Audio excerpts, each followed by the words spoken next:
يقول: من هم مشايخ الدعوة السلفية الذين يطلب عندهم العلم في هذا الزمان؟ بارك الله فيك.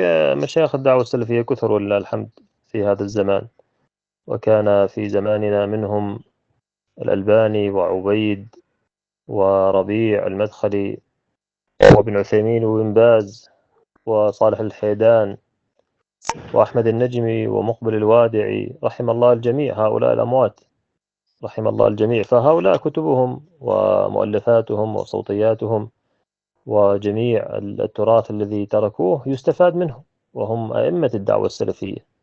وأما مشايخنا الأفاضل الأحياء الذين يستفاد منهم ويرجع إليهم بعد ذهاب الكبار من أهل العلم، فعلى رأسهم الشيخ صالح الفوزان حفظه الله، وبعد الشيخ صالح الفوزان عندك الشيخ عبد الله البخاري والشيخ عرفات المحمدي والشيخ سالم بامحرز والشيخ عبد الغني عوسات، وكذا أيضا الشيخ عبد الحكيم دهاس والشيخ أبو إسحاق الهلالي.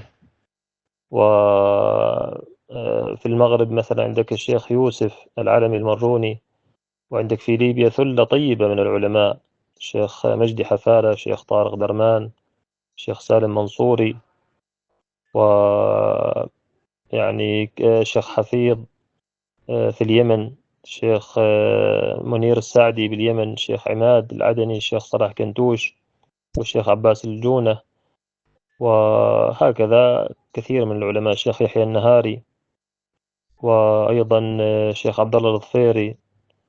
وفي مصر عندك الشيخ سمير القاهري والشيخ بلال السالمي والشيخ شهاب الدين ابن حسن عبد الوهاب البنا. وعندك الشيخ في ليبيا أيضا مع مشايخ الدعوة السلفية مع الشيخ مجدي حفالة وطارق درمان الشيخ فؤاد الزنتاني حفظ الله الجميع. فهؤلاء يدلونك على الحق بإذن الله، يدلونك على الحق ويثبتوك بإذن الله على الصراط المستقيم. تواصل معهم وتابعهم والتحق بالدورات العلمية التي يقومون عليها، وهم على خير عظيم، وهم عندهم نشاط طيب في الدعوة السلفية، ولهم جهود نافعة. أسأل الله أن يتقبل منهم ويزيدنا وإياكم جميعا علما نافعا.